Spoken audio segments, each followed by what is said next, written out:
Regions, തുന്ദ്ര region. അപ്പോൾ നമുക്ക് നമ്മുടെ ക്ലാസ്സിലേക്ക് കയറാം. First question, briefly explain the characteristics of Longyearbyen.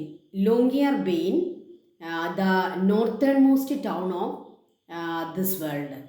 അപ്പോൾ ഈ ലോകത്തിലെ ഏറ്റവും നോർത്തേൺ മോസ്റ്റ് ടൗൺ എന്ന് പറയാവുന്ന സ്ഥലമാണ് ലോംഗിയർ ബെയിൻ.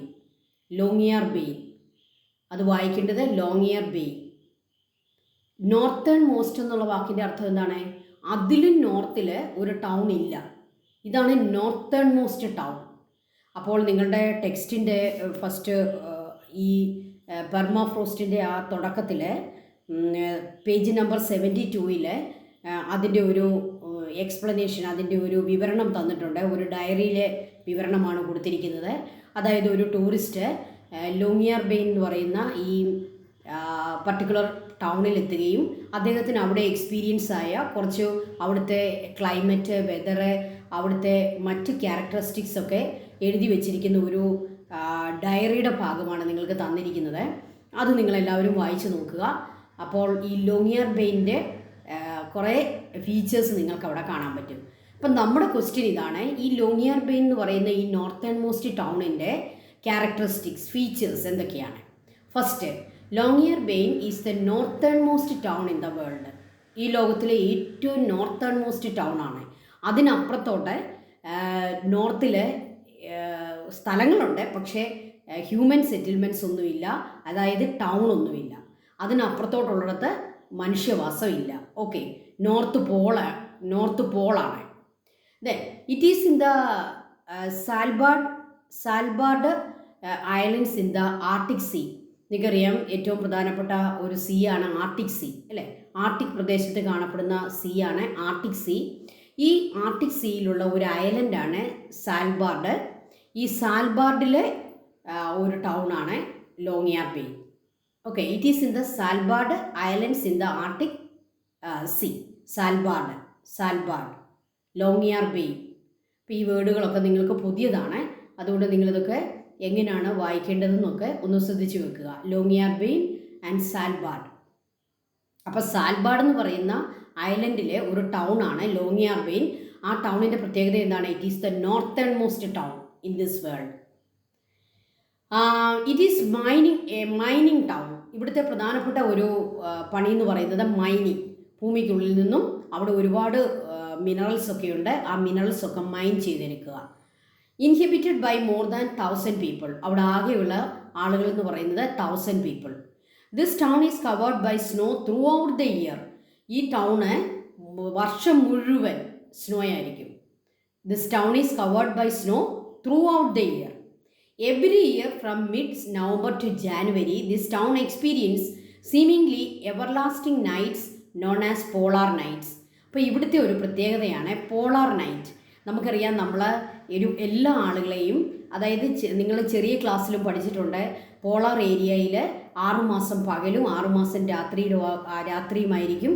ആ ആർട്ടിക് പ്രദേശത്തൊക്കെ വിൻ്ററിൽ ഒരു 11 മണിക്കൂറോളം അല്ലെങ്കിൽ പിന്നെ ഒരു 18-20 മണിക്കൂറോളം വിൻ്ററിൽ നൈറ്റ് ആയിരിക്കും.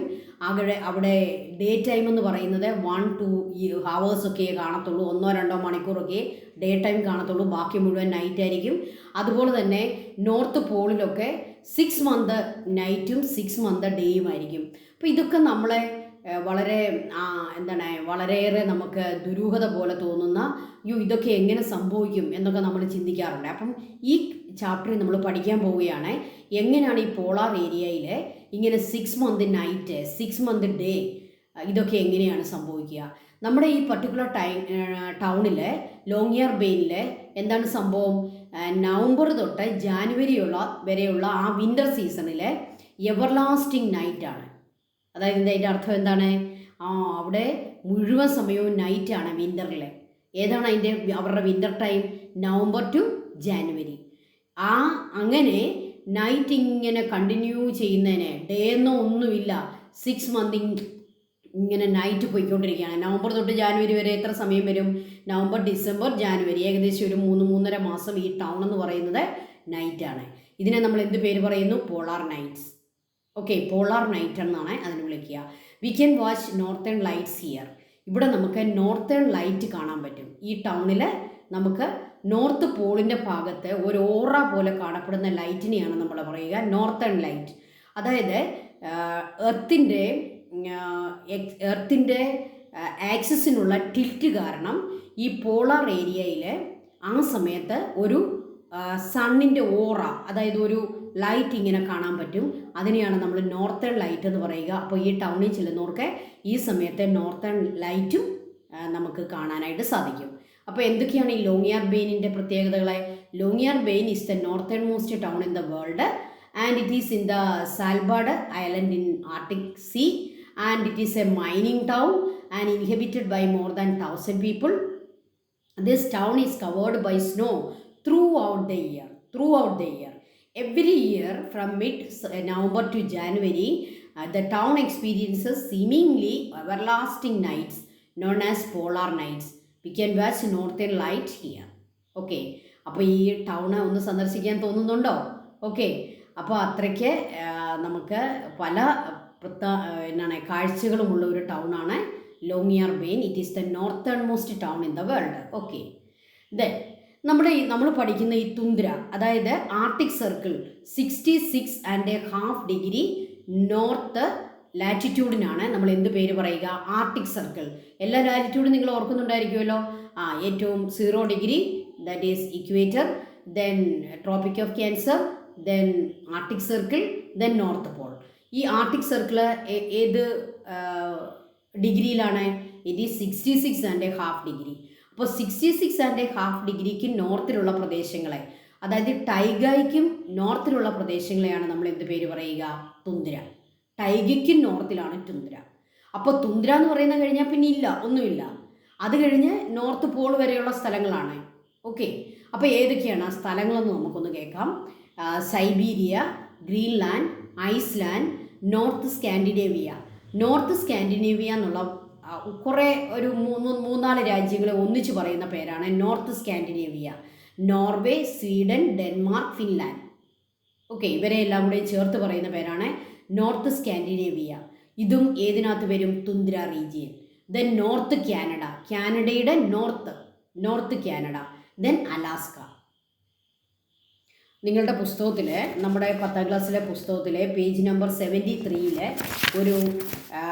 നമുക്കൊരു മാപ്പ് കൊടുത്തിട്ടുണ്ട്, ഫിഗർ 325. അപ്പോൾ ആ 73 ഫിഗർ 325 എടുത്താൽ നിങ്ങൾക്ക് ഈ കാണുന്ന എല്ലാ സ്ഥലങ്ങളും അവിടെ കാണാൻ പറ്റും. Siberia, Greenland, Iceland, north Scandinavian Nations, Norway, Sweden, Denmark and Finland, then north Canada. അതായത് നോർത്ത് അമേരിക്കൻ കോണ്ടിനെൻറ്റിൻ്റെ ഏറ്റവും നോർത്ത് ഭാഗമാണ് നോർത്ത് കാനഡ. ദെൻ അലാസ്ക നിങ്ങൾക്ക് അവിടെ കാണാൻ പറ്റും. കണ്ടോ, ഇവിടെ കിടപ്പുണ്ട് അലാസ്ക. അപ്പോൾ ഈ പ്രദേശങ്ങളെല്ലാം ചേർന്ന പ്രദേശങ്ങളെയാണ് നമ്മൾ തുന്ദ്ര റീജിയൻ എന്ന് പറയുക. അപ്പോൾ തുന്ദ്ര റീജിയൻ എന്ന് പറഞ്ഞാലും പെർമാഫ്രോസ്റ്റ് എന്ന് പറഞ്ഞാലും ആർട്ടിക് റീജിയൻ എന്ന് പറഞ്ഞാലും എല്ലാം സെയിം പ്രദേശങ്ങളാണ്. ഓക്കെ. 66.5 ഡിഗ്രി നോർത്ത്, അതായത് ആർട്ടിക് സർക്കിളിനും നോർത്തിലുള്ള പ്രദേശങ്ങളാണ് തുന്ദ്ര. Okay. Then തുന്ദ്ര it can be divided into 2, Arctic തുന്ദ്ര and alpine തുന്ദ്ര. അപ്പോൾ തുന്ദ്രയെ നമുക്ക് രണ്ടായിട്ട് തിരിക്കാം, ആർട്ടിക് തുന്ദ്ര എന്നും ആൽപൈൻ തുന്ദ്ര എന്നും. എന്താണ് ഈ ആർട്ടിക് തുന്ദ്ര? നമ്മളിപ്പം പറഞ്ഞ ഈ പ്രദേശങ്ങളെല്ലാം തന്നെയാണ്. അപ്പം അത് തന്നെ സെയിം ഒന്നുകൂടി എഴുതിയിരിക്കുകയാണ്. എന്തൊക്കെയാണ്? നോർത്ത് ഓഫ് ടൈഗയുടെ നോർത്ത് എവിടെയൊക്കെയാണ് അവിടെ വരിക? Alaska, north Canada, Siberia, Greenland, Iceland and Scandinavia. Okay. അപ്പോൾ ഈ പ്രദേശങ്ങളെല്ലാം ചേർന്ന തുന്ദ്രയെയാണ് നമ്മൾ എന്ത് പേര് വിളിക്കുക? Arctic tundra. Then what is this alpine tundra? In high mountain regions. അതായത് ഈ പ്രദേശത്തെ മൗണ്ടൻ റീജിയൻസിന് മറ്റൊരു പേര് കൊടുത്തിരിക്കുകയാണ് alpine tundra. Arctic tundra, alpine tundra. എന്താണ് alpine tundra? High mountain area. എന്താണ് Arctic tundra? Alaska, north Canada and Siberia, Greenland, Iceland and Scandinavian nations. Okay. അപ്പോൾ രണ്ടായിട്ട് നമുക്ക് തുന്ദ്രയെ തിരിക്കാം. ഇനി നമുക്കിതൊക്കെ ഏത് കോണ്ടിനെൻറ്റിലാണെന്ന് നോക്കാം. സൈബീരിയ എന്ന് പറയുന്നത് ഏഷ്യൻ കോണ്ടിനെൻ്റ് ആണ്. അതായത് റഷ്യയുടെ ഭാഗങ്ങളാണ് സൈബീരിയ. റഷ്യ നിങ്ങൾക്കറിയാം ഏഷ്യൻ കോണ്ടിനെൻറ്റിൽ പെടുന്ന രാജ്യമാണ്. അതിൻ്റെ റഷ്യയുടെ ഏറ്റവും നോർത്ത് ഭാഗങ്ങളാണ് Siberia. Then Greenland north American continent ആണ്. ഐസ്ലാൻഡ് അത് യൂറോപ്പിലാണ്. നോർത്ത് സ്കാൻഡിനേവിയ അതും യൂറോപ്പിലാണ്. നോർത്ത് കാനഡ അത് നോർത്ത് അമേരിക്കൻ കോണ്ടിനെൻറ്റിലാണ്. കാനഡ നിങ്ങൾക്കറിയാം അത് നോർത്ത് അമേരിക്ക എന്ന് പറയുന്ന കോണ്ടിനെൻറ്റിലാണ് കാനഡ. അതിൻ്റെ നോർത്ത് ഭാഗം എന്ന് പറയുമ്പോൾ ഏത് കോണ്ടിനെൻറ്റ് തന്നെയാണ്? North American continent. അപ്പോൾ യൂറോപ്പിലുള്ള സ്ഥലങ്ങളുണ്ട്, നോർത്ത് അമേരിക്കൻ കോണ്ടിനെൻറ്റിലുള്ള സ്ഥലങ്ങളുണ്ട്, അതുപോലെ ഏഷ്യയിലുള്ള സ്ഥലങ്ങളുണ്ട്. ഏഷ്യയിലെ ഏത് സ്ഥലമാണ് പ്രധാനമായിട്ടും വരുന്നത്? സൈബീരിയ ഏത് രാജ്യത്താണ്? റഷ്യ. ഓക്കെ. അപ്പോൾ ഈ റഷ്യയുടെയും കാനഡയുടെയും ഒക്കെ ഏറ്റവും നോർത്ത് ഭാഗം, ആ പോളാർ ഏരിയ, അതിനെയാണ് നമ്മൾ തുന്ദ്ര റീജിയൻ എന്ന് പറയുക. അതിനകത്ത് ഗ്രീൻലാൻഡ് വരും, ഐസ്ലാൻഡ് വരും, ഓക്കെ, സ്കാൻഡിനേവിയൻ രാജ്യങ്ങളും വരും. Next, explain briefly summer in tundra region. ഈ തുന്ദ്ര റീജിയനിലെ സമ്മർ എന്ന് പറയുന്നത് വളരെ ഷോർട്ടാണ്. അവർക്ക് സമ്മർ അധികം നാളുകളില്ല, വളരെ ഷോർട്ട് സമ്മറാണ്. പക്ഷേ അങ്ങനെയാണെങ്കിലും അവരുടെ സമ്മർ വളരെ മനോഹരമാണ്. ഉള്ള ആ ഒരു കുറച്ച് വീക്സ് ആയിരിക്കും അവർക്ക് സമ്മർ കിട്ടുക, ബാക്കി മുഴുവൻ അവർക്ക് വിൻ്ററാണ് അല്ലേ. ഈ നോർത്തേൺ ഏരിയയിൽ എവിടെയാണ് സമ്മർ വരുന്നത്? അവർക്ക് കുറച്ച് വീക്സ് മാത്രമേ സമ്മറുള്ളൂ, ഷോർട്ടാണ് സമ്മർ. എന്നാൽ അവരുടെ വിൻ്റർ എന്ന് പറയുന്നത് ലോങ് വിൻ്ററാണ് ലോങ്, സമ്മർ വളരെ ഷോർട്ടാണ്. പക്ഷേ ഉള്ള ആ ഷോർട്ട് സമ്മർ എന്ന് പറയുന്നത് അതിമനോഹരമാണ്. അപ്പോൾ നമുക്കതിനെപ്പറ്റി ഒരു ചെറിയ നോട്ട് പഠിക്കാം. Explain briefly summer in tundra region. Even though summer is very short in tundra, this region become active with the onset of summer വരുമ്പോൾ ഇവർ ആക്റ്റീവ് ആവും. അവിടം വരെ ഉറച്ചിങ്ങനെ മഞ്ഞിനകത്ത് കിടന്ന ആളുകൾക്ക് സമ്മർ ഇങ്ങോട്ട് വന്നു കഴിയുമ്പോൾ അവർക്ക് വളരെ ആക്റ്റീവായി ആ സമയം മാറും. അവിടെ ജീവിക്കുന്ന ആളുകളൊക്കെ വളരെ ആക്റ്റീവായി മാറും. അവിടെയുള്ള ജീവികളും ജീവജാലങ്ങളും ആനിമൽസും എല്ലാം ആക്റ്റീവാകും. In brief summer as the snow melt bushes start bearing berries and flowers begin to bloom. അപ്പോൾ ചെറിയ ചൂടിങ്ങോട്ട് വന്നു കഴിയുമ്പോൾ ബ്രീഫ് സമ്മറിലെ സ്നോ മെൽറ്റ് ആവും. അപ്പോൾ എന്ത് സംഭവിക്കും? Bushes start bearing berries. ബുഷസിലൊക്കെ ചെറിയ ബെറീസ് ഉണ്ടാകും, ഫ്ലവേഴ്സ് ഉണ്ടാകും. ഓക്കെ, അപ്പോൾ ഇവിടെയൊക്കെ ചെറിയ ഫ്ലവേഴ്സും ബെറീസും ഒക്കെ ആയിട്ട് വൃക്ഷങ്ങളൊക്കെ ഇങ്ങനെ നിൽക്കും. ഇനിയും അവിടോട്ട് അപ്പോൾ കുറേ ബേർഡ്സ് വരും കേട്ടോ. Birds migrate to the tundra during this period from the സൗത്തിൽ നിന്നും കുറേ ബേർഡ്സ് ആ സമയത്ത് തുന്ദ്ര റീജിയനിലേക്ക് മൈഗ്രേറ്റ് ചെയ്ത് വരും. എന്തിനാണ്?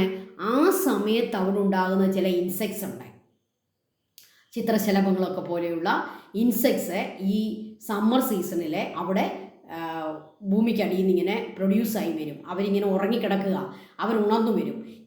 ഇതിനെ തിന്നാൻ വേണ്ടിയാണ് സൗത്ത് ഭാഗത്തുനിന്ന് ബേർഡ്സ് മൈഗ്രേറ്റ് ചെയ്യുന്നത്. അപ്പോൾ അവിടേക്ക് കിളികൾ വരും. Birds migrate to the tundra region for what? For south to prey on insects come out in this time.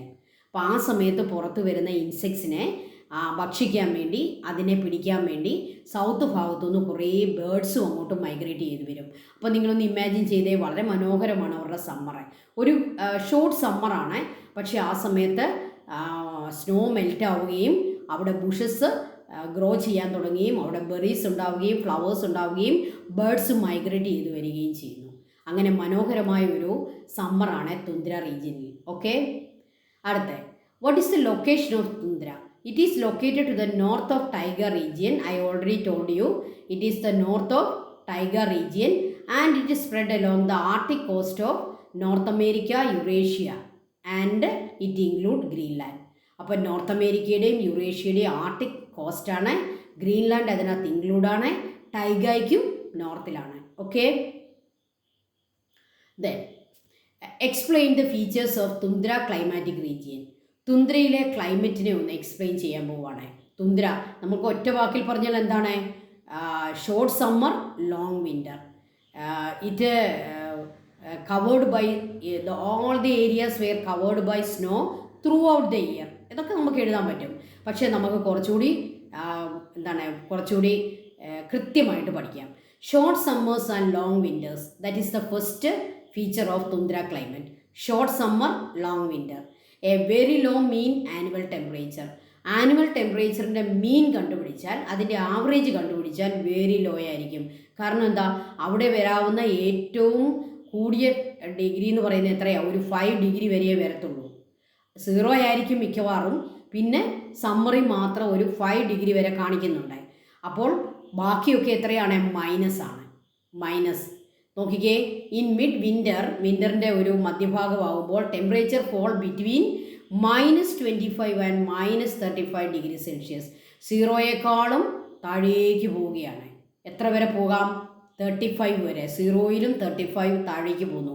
അപ്പോൾ നമ്മൾ അതിനെ എങ്ങനെ വിളിക്കണം? -35. അപ്പോൾ അവരുടെ ആവറേജ് ടെമ്പറേച്ചർ നോക്കിയാൽ അത് വളരെ ലോ ആയിരിക്കത്തില്ലേ? യെസ്, അവിടെ വരുന്ന മാക്സിമം ടെമ്പറേച്ചർ എന്ന് പറയുന്നത് എത്രയാണെന്ന് ടീച്ചർ പറഞ്ഞേ? 5 degree. Okay. In summer a few weeks have the temperature raising above 0 degree Celsius. ഇവർ 0 ഡിഗ്രി എന്ന് പറഞ്ഞിരിക്കുന്നു. നമ്മുടെ ടെക്സ്റ്റിൽ ഒരു അവിടുത്തെ ടെമ്പറേച്ചറിൻ്റെ ഒരു ടേബിൾ കൊടുത്തിട്ടുണ്ട്. അതിനകത്ത് നമുക്ക് കാണാം ഒരു 5 ഡിഗ്രി ഒക്കെ കാണിക്കുന്നുണ്ട്. ഏത് സമയത്താണെന്നോ? ജൂലൈ സമയത്ത് ഒരു 5 ഡിഗ്രി കാണിക്കുന്നുണ്ട്. അപ്പോൾ എന്താണെങ്കിലും very low mean annual temperature and the temperature falls between -25 and -35 in winter. The summer a few weeks have a temperature rising above 0 degree. The sun never sets for weeks in the area between Arctic Circle and the pole. Arctic Circle 66.5 degree north തൊട്ട് polar area 90 degree north വരെ എന്ത് സംഭവിക്കുന്നില്ല? The sun never sets. Sun set ചെയ്യുന്നില്ല. Okay, four weeks in the area. ആഴ്ചകളോളം sun set ചെയ്യുന്നില്ല. അപ്പം നിങ്ങൾ വിചാരിക്കും അവർ പിന്നെ എങ്ങനെയാണ് സൺസെറ്റ് ആകാതെ പകലിങ്ങനെ നിൽക്കുമ്പം അവരെങ്ങനെ ഉറങ്ങും? അവർ ആ സമയം ഉറങ്ങുന്ന സമയമാകുമ്പോൾ അവരുടെ വീട്ടിൽ കയറുന്നു, കഥ കടയ്ക്കുന്നു, കർട്ടനൊക്കെ വലിച്ചിടുന്നു, അവർ ഉറങ്ങുന്നു. അല്ലാതെ സൂര്യൻ സെറ്റാകാനായിട്ട് sets no, never. The sun never sets for weeks in the Arctic area and the polar area. Likewise the sun never rises for weeks in this area during winter. അപ്പോൾ സമ്മറിൽ സണ്ണ് കുറേ വീക്സിലേക്ക് സെറ്റ് ചെയ്യുന്നില്ല. അതാണ് അവരുടെ ഒരു പ്രത്യേകത. രണ്ടാമത്തെ, sun winter സീസണിൽ റൈസ് ചെയ്യുന്നുമില്ല, ഉദിക്കുന്നുമില്ല. അപ്പോൾ മുഴുവൻ സമയം എന്തായിരിക്കും? നൈറ്റ്. അപ്പോൾ ആഴ്ചകളോളം ഡേ ടൈമും ആഴ്ചകളോളം നൈറ്റും ആയിരിക്കും ഇവർക്ക് ഏത് സീസണിൽ? ഡേ ടൈം ഇങ്ങനെ നിൽക്കുന്നത് സമ്മറിലും നൈറ്റ് അങ്ങനെ തുടർന്നു പോകുന്നത് വിൻ്ററിലുമായിരിക്കും. ഓക്കെ. അപ്പം നിങ്ങൾക്ക് ഇതൊന്ന് മനസ്സിലാകാൻ വേണ്ടി ടീച്ചർ 1-2 പടങ്ങൾ ഞാൻ കാണിച്ചു തരാം. നോക്കിക്കേ, എന്തുകൊണ്ടാണ് പോളാർ ഏരിയയിൽ ഇങ്ങനെയൊക്കെ സംഭവിക്കുക? നിങ്ങൾ ഈ ചിത്രത്തിലേക്ക് നോക്കുക. Earth, equator, Tropic of Cancer, Tropic of Capricorn, Arctic Circle, Antarctic Circle, then north Pole and South Pole. കണ്ടല്ലോ. അപ്പോൾ എർത്തിൻ്റെ ആക്സിസ് എങ്ങനെയാണ് നിൽക്കുക? It is in a tilted way, tilt form. എർത്തിൻ്റെ ആക്സിസ് ഇങ്ങനെ ചെരിഞ്ഞാണ് നിൽക്കുക. അതുകൊണ്ട് എന്ത് സംഭവിക്കുന്നു? സൺറൈസ് വെർട്ടിക്കലായിട്ട് വരുന്നത് ഇവിടെ മാത്രമാണ്? Equator to Tropic of Cancer and equator to Tropic of Capricorn. പിന്നീട് വരുന്ന സ്ഥലങ്ങളിലേക്ക് സൺറൈസ് ആർ സ്ലാൻഡിങ്, അല്ലേ? ചെരിഞ്ഞാണ് പതിക്കുക. അതുകൊണ്ട് എന്ത് സംഭവിക്കുന്നു? അതിൻ്റെ ഈ എർത്തിൻ്റെ ആക്സിസിൻ്റെ ടിൽറ്റ് കൊണ്ട് ചില സമയത്ത് ഈ നോർത്ത് പോളും സൗത്ത് പോളും, ഇപ്പം നമ്മൾ നോർത്ത് പോളാണ് പഠിക്കുന്നത്, നോർത്ത് പോളിൽ എന്ത് സംഭവിക്കുന്നില്ല? അവിടെ സൂര്യൻ മറയുന്നില്ല.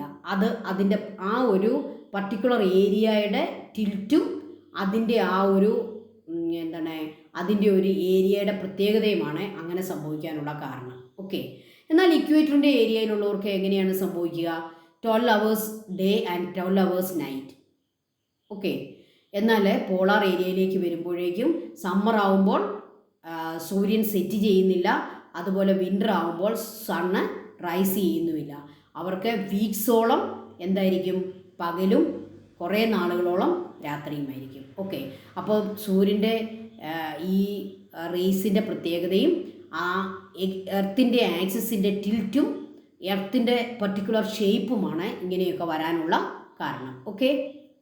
അടുത്ത ചിത്രത്തിലേക്ക് നിങ്ങൾ നോക്കിയേ. ഇവിടെ എപ്പാരൻ്റ് മൂവ്മെൻറ്റ് ഓഫ് ദ സൺ എന്നും പറഞ്ഞുകൊണ്ട് നമുക്കൊരു സംഭവമുണ്ട്. അതൊന്ന് മനസ്സിലാക്കുകയാണെങ്കിൽ നിങ്ങൾക്ക് ഇതൊക്കെ മനസ്സിലാവും. ഈ സമ്മർ നിങ്ങൾ നോക്കുക, ഈ പിക്ചറിലേക്ക് നോക്കുക, ഡയഗ്രത്തിലേക്ക് നോക്കുക.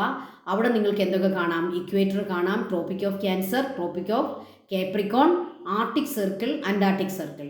നിങ്ങൾ നോർത്ത് പോളും നോർത്ത് ഹെമിസ്ഫിയർ മാത്രം ശ്രദ്ധിക്കുക, നോർത്തേൺ ഹെമിസ്ഫിയർ, കാരണം നമ്മൾ പഠിക്കുന്ന ആർട്ടിക് പ്രദേശങ്ങളാണല്ലോ. അപ്പോൾ equator to Tropic of Cancer, equator to Tropic of Capricorn, ഇത്രയും ഏരിയയിലാണ് apparent movement of sun. Sun is vertically above the equator on 2 days. Which are the 2 days? March 22nd and September 22nd. March 22nd നിങ്ങൾക്കിത് അവിടെ വായിക്കാം. March 22nd and September 22nd.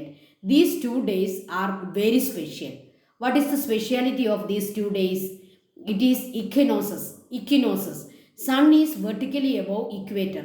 Sun ഇക്വേറ്ററിന് vertically above ആകുന്ന 2 ദിവസങ്ങളാണ് March 22 and September 22. These 2 days, the day and night are equal in equatorial area.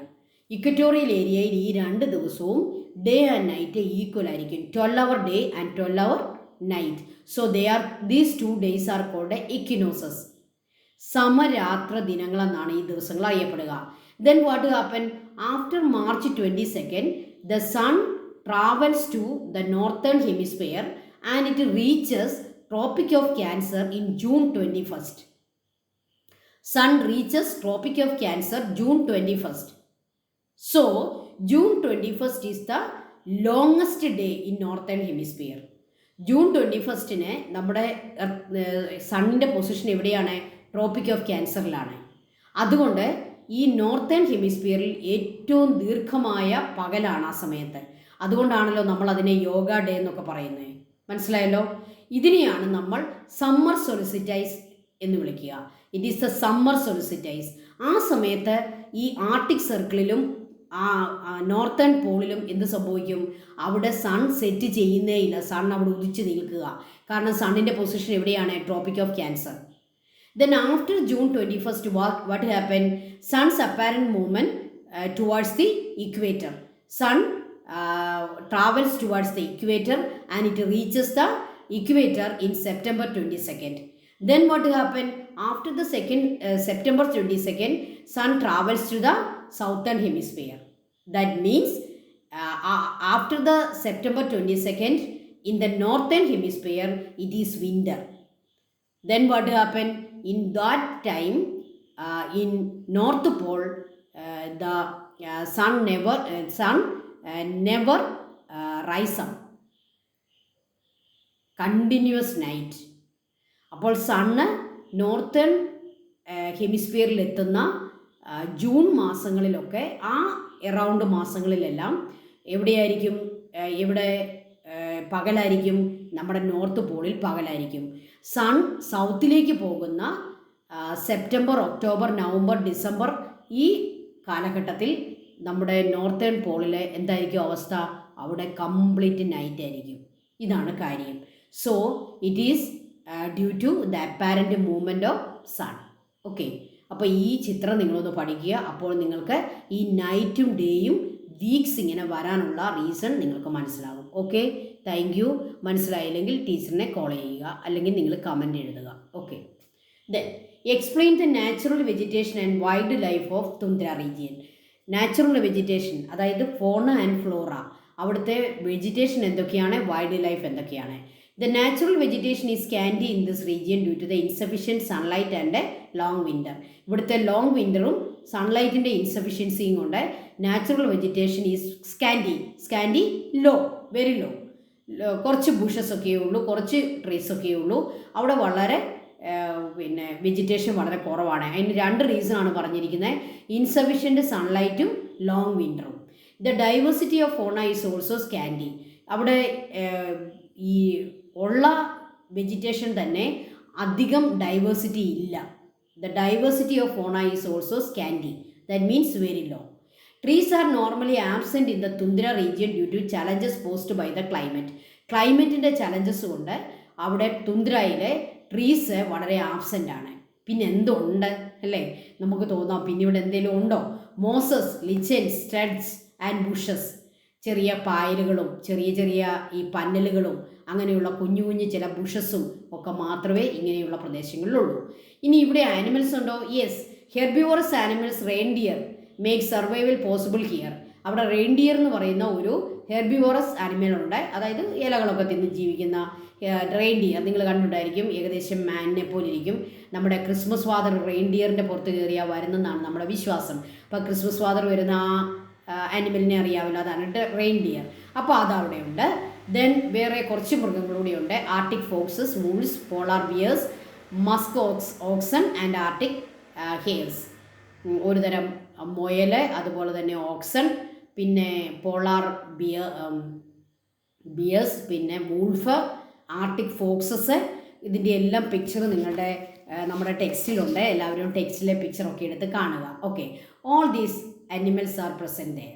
അപ്പോൾ ഇങ്ങനെ കുറച്ച് ആനിമൽസും വളരെ സ്കാൻഡി ആയിട്ടുള്ള കുറച്ച് വെജിറ്റേഷനുമാണ് നമ്മുടെ തുന്ദ്ര റീജിയനിലെ വെജിറ്റേഷൻ, ഫൗണ ആൻഡ് ഫ്ലോറ.